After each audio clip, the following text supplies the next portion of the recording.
राधे राधे। महाराज युधिष्ठिर ने पूछा, हे भगवान, आपने कामिका एकादशी का महात्म्य बताकर बड़ी कृपा की। अब कृपा करके यह बतलाइए कि श्रावण शुक्ल एकादशी का क्या नाम है, उसकी विधि क्या है और उसमें कौन से देवता का पूजन किया जाता है। श्री युधिष्ठिर कहने लगे कि हे भगवान, श्रावण शुक्ल एकादशी का क्या नाम है, व्रत करने की विधि तथा उसका महात्म्य कृपा करके कहिए। मधुसूदन कहने लगे कि इस एकादशी का नाम पुत्रदा है। अब आप शांति पूर्वक इसकी कथा सुनिए। इसके सुनने मात्र से ही वाजपेयी यज्ञ का फल मिलता है। द्वापर युग के आरंभ में महिष्मती नाम की एक नगरी थी, जिसमें महिजीत नाम का राजा राज्य करता था। लेकिन पुत्रहीन होने के कारण राजा को राज्य सुखदायक नहीं लगता था। उसका मानना था कि जिसके संतान ना हो, उसके लिए यह लोक और परलोक दोनों ही दुखदायक होते हैं। पुत्र सुख की प्राप्ति के लिए राजा ने अनेक उपाय किए, परंतु राजा को पुत्र की प्राप्ति नहीं हुई।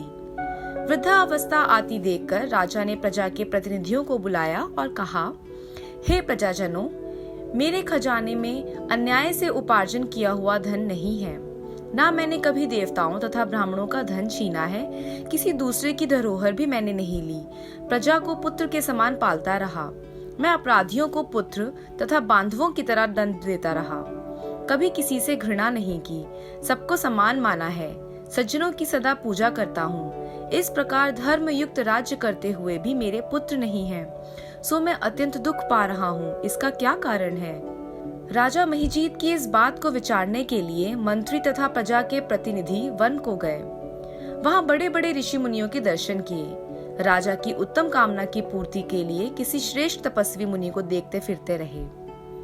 एक आश्रम में उन्होंने एक अत्यंत वयोवृद्ध धर्म के ज्ञाता, बड़े तपस्वी, परमात्मा में मन लगाए हुए, निराहार, जितेंद्रिय, जितात्मा, जितक्रोध, सनातन धर्म के गुण तत्वों को जानने वाले, समस्त शास्त्रों के ज्ञाता महात्मा लोमश मुनि को देखा, जिनका कल्प के व्यतीत होने पर एक रोम गिरता था। सबने जाकर ऋषि को प्रणाम किया। उन लोगों को देखकर मुनि ने पूछा कि आप लोग किस कारण से आए हैं। निसंदेह मैं आप लोगों का हित करूंगा।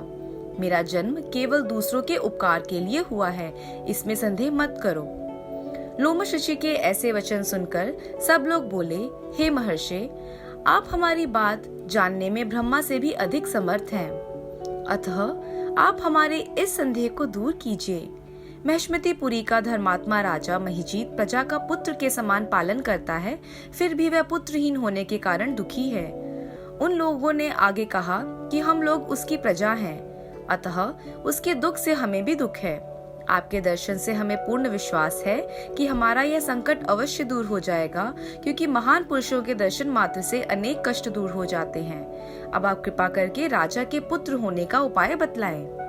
यह वार्ता सुनकर ऋषि ने थोड़ी देर के लिए नेत्र बंद किए और राजा के पूर्व जन्म का वृतांत जानकर कहने लगे कि यह राजा पूर्व जन्म में एक निर्धन वैश्य था।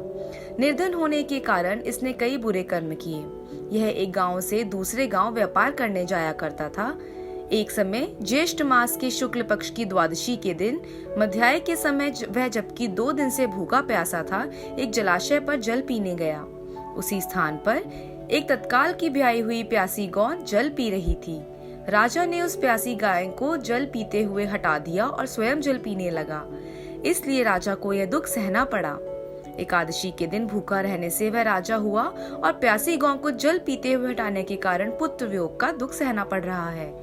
ऐसा सुनकर सब लोग कहने लगे कि हे ऋषि, शास्त्रों में पापों का प्रायश्चित भी लिखा है, अतः जिस प्रकार राजा का यह पाप नष्ट हो जाए, आप ऐसा उपाय बताइए। लोमश मुनि कहने लगे कि श्रावण शुक्ल पक्ष की एकादशी को, जिसे पुत्रदा एकादशी भी कहते हैं, तुम सब लोग व्रत करो और रात्रि को जागरण करो, तो इससे राजा का यह पूर्व जन्म का पाप अवश्य नष्ट हो जाएगा। साथ ही राजा को पुत्र की अवश्य प्राप्ति होगी। लोमश ऋषि के ऐसे वचन सुनकर मंत्रियों सहित सारी प्रजा नगर को वापस लौट आई और जब श्रावण शुक्ल एकादशी आई तो ऋषि की आज्ञा अनुसार सबने पुत्रदा एकादशी का व्रत और जागरण किया। इसके पश्चात द्वादशी के दिन इसके पुण्य का फल राजा को दे दिया। उस पुण्य के प्रभाव से रानी ने गर्भ धारण किया और प्रसव काल समाप्त होने पर उसके एक बड़ा तेजस्वी पुत्र उत्पन्न हुआ। इसलिए हे राजन, इस श्रावण शुक्ल एकादशी का नाम पुत्रदा पड़ा। अतः संतान सुख की इच्छा हासिल करने वाले इस व्रत को अवश्य करें। इस कथा को पढ़ने तथा इसके महात्म्य को सुनने से मनुष्य सब पापों से मुक्त हो जाता है और इस लोक में संतान सुख भोगकर परलोक में स्वर्ग को प्राप्त होता है। इस दिन गुड़ का सागार लिया जाता है। गुड़ से बनी सामग्री, मेवा, फल इत्यादि ले सकते हैं। जय श्री कृष्णा।